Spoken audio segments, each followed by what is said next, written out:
المراسم ونشاهد الآن أفراد العائلة المالكة يغادرون القاعة، كما تم إنزال جثمان الملكة إليزابيث إلى القبو الملكي، ولكن لم تصور هذا المشهد الكاميرا، ولكن شاهدنا مشاهدينا الملك تشارلز وهو طبعا يبكي والدموع ظاهرة في عيونه وعلى وجهه، والتأثر بنية أو من God Save أو النشيد الوطني من God Save the Queen إلى God Save the King، فليحفظ الرب الملكة إلى فليحفظ الرب الملك. وفي هذه اللحظة طبعا يعني ينتهي عهد حقيقة ويبدأ عهد جديد، فينتهي عهد الملكة إليزابيث الثانية التي حكمت 73 سنة، ويبدأ عهد ابنها تشارلز واللي بالمصادفة أيضا يبلغ من العمر 73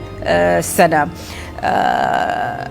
طبعا الآن نشاهد الحركة في الكنيسة، لابد أولا طبعا من خروج العائلة المالكة وأفراد العائلة المالكة، ومن ثم يبدأ الحضور بالخروج. شاهدنا الكثير من أفراد العائلة المالكة الممتدة أيضا في هذه الكنيسة، في كنيسة سينت جورج، وشاهدنا أيضا وجوه سياسية بارزة في بلاد أيضا حضرت. نشاهد الآن الملك تشارلز وهو طبعا يشكر أعضاء الكنيسة ومعه زوجته كاميلا الملكة المرافقة.